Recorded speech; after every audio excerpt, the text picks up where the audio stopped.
Assalamualaikum, salam, Om Swastiastu, Namo Buddhaya, salam kebajikan. Sebelumnya perkenalkan, nama saya Barika Akbar, 3 digit NIM terakhir 022, dari Teknologi Rekayasa Otomasi, kelas A, Sekolah Vokasi, Universitas Diponegoro. Di sini saya akan membahas pemodelan dan kontrol PID di mata kuliah Praktikum Dasar Sistem Kontrol. Langsung saja kita masuk ke model tank level. Yang kita bahas di sini pertama adalah apa itu pemodelan tank level, yaitu proses menggambarkan dinamika perubahan ketinggian cairan dalam sebuah tangki berdasarkan aliran masuk yang bisa disebut inflow dan aliran keluaran yang kita sebut outflow. Nah, untuk prinsipnya sendiri, itu mengikuti neraca massa, yaitu laju perubahan volume dalam tangki sama dengan laju aliran masuk dan laju aliran keluar. Lalu di sini ada persamaan umumnya, yaitu A dHT per dt sama dengan Q in T sama dengan Q out T. Nah, untuk penjelasannya di sebelahnya yaitu A itu luas penampang tangki, HT itu tinggi cairan, Q in T itu debit masuk, dan Q out T debit keluarnya, yang sering bergantung pada tinggi cairan karena gravitasi. Nah, tujuan pemodelan yaitu menjadi dasar perancangan sistem kontrol dan memahami respon tinggi cairan terhadap perubahan debit untuk menjaga ketinggian pada set point tertentu. Nah, kontrol proporsional atau P itu digunain untuk ngatur debit masuk biar ketinggian cairannya tetap mendekati nilai set point. Nah, yang pertama di sini adalah prinsip kontrol P. Nah, sinyal kontrol pompa atau katup dihitung dari selisih atau error antara tinggi air yang diinginkan atau HZT dan tinggi aktual atau HT. Nah, rumus kontrol itu di sini ada UT sama dengan KP dikali ET. Dengan ET sama dengan HZT sama dengan HT, KP sama dengan gain proporsional. Lalu yang kedua ada karakteristik, yaitu karakteristik dari model tank level dengan kontrol proporsional yaitu sederhana dan mudah diimplementasikan di Simulink.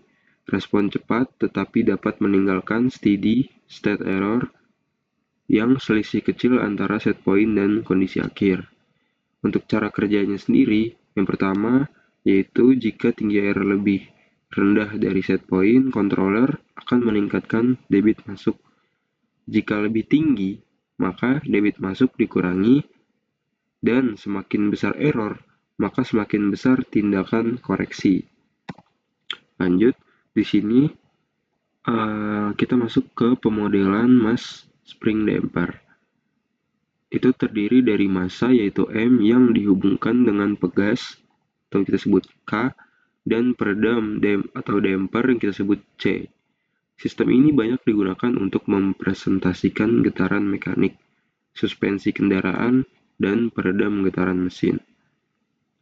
Nah, pertama di sini ada prinsip dasarnya, gaya total yang bekerja pada massa mengikuti hukum Newton 2, yaitu sigma F sama dengan M D kuadrat X dibagi dt kuadrat.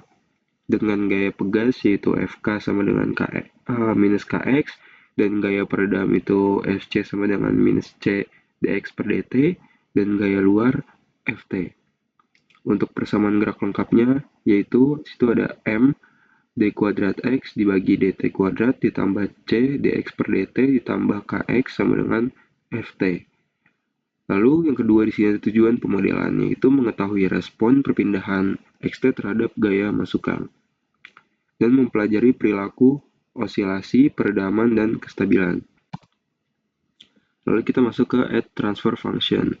Yang pertama ada langkah konversi ke fungsi alih, yaitu transfer function. Lalu ambil transformasi Laplace, anggap kondisi awalnya itu 0. Lalu sini ada rumusnya, yaitu ms kuadrat xs tambah csxs tambah kxs sama dengan fs. Fungsi alih dari gaya masukan ke perpindahan keluaran yaitu persamaan sini yaitu xs dibagi fs sama dengan 1/ms² tambah CS tambah K.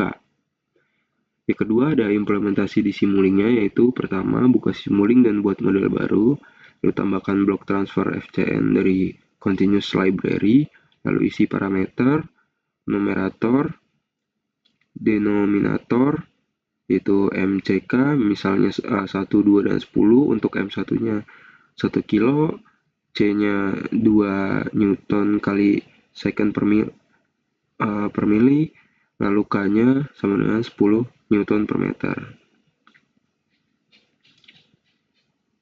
Lalu yang terakhir hubungkan sumber input atau gaya, yaitu F, ke blok transfer FCN, dan keluarkan ke scope untuk melihat respon XT.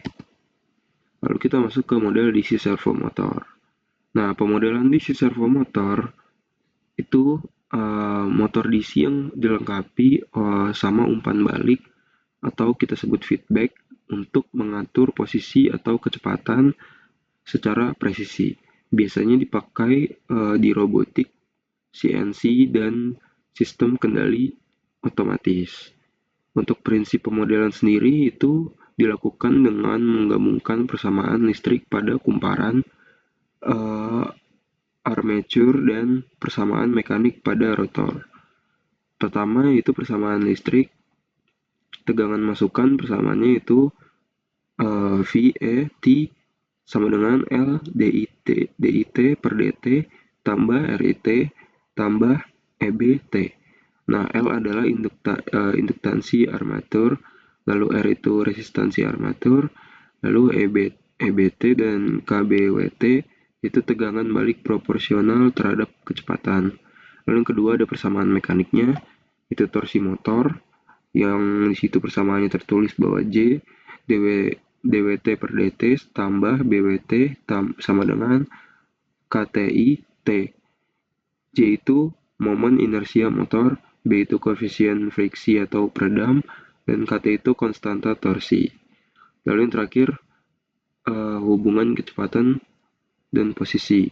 Nah, kecepatan atau WT adalah turunan dari posisi sudut atau disebut OT. WT sama dengan DOT per DT. Itu untuk persamaan dari hubungan kecepatan posisi. Lalu kita masuk ke S domain, masih di model DC servo motor. Yang pertama konsep S domain yaitu representasi sistem di domain Laplace dengan variabel kompleks S. Memudahkan analisis sistem dinamis dan desain kontrol karena persamaan tersebut diferensial berubah menjadi persamaan aljabar. Lalu langkah di Simulink-nya satu yaitu transformasi Laplace. Dari persamaan waktu lakukan transformasi Laplace untuk mendapatkan hubungan OS atau VAS atau OHMS atau VAS. Contoh hasil fungsi alih kecepatannya dengan persamaan di bawah ini yaitu OHMS per VAS sama dengan KT per LS tambah R, JS tambah B, tambah KT dan KB. Nah, untuk yang kedua itu implementasi di Simulink-nya, itu tambahkan blok transfer FCN atau gunakan blok Laplace transform S domain jika ingin langsung mempresentasikan model dalam variabel S. Lalu isi parameter sesuai koefisien dari fungsi alih yang telah diperoleh, dan sambungkan input tegangan VE dan amati keluaran kecepatan atau posisi melalui blok scope. Sekarang kita masuk ke kontrol PID. Untuk kontrol PID sendiri adalah salah satu metode kontrol umpan balik atau bisa kita sebut yaitu feedback control yang paling umum digunakan pada sistem otomatis. Tujuannya adalah mengatur keluaran sistem agar sesuai dengan nilai set point atau target. Dengan memperkecil error atau selisih antara keluaran aktual dan set point, controller PID menghasilkan sinyal kendali atau UT berdasarkan tiga aksi utama yaitu P, proporsional, I, integral, dan D, derivatief. Yang tujuannya di mana mengatur keluaran sistem agar mengikuti set point dengan error sekecil mungkin.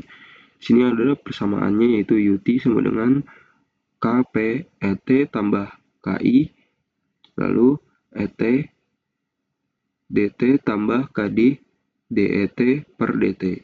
Untuk komponen utamanya itu Pi proporsional mempercepat respon, lalu I integral menghilangkan steady state error, dan D derivatives meredam overshoot dan meningkatkan kestabilan. Next kita masuk ke quarter car model. Untuk quarter car model adalah penyederhanaan sistem suspensi mobil yang mempresentasikan seperempat bagian kendaraan atau satu roda, pegas, dan damper. Tujuannya menganalisis respon vertikal kendaraan terhadap gangguan jalan atau BAM dan menilai kenyamanan serta stabilitas.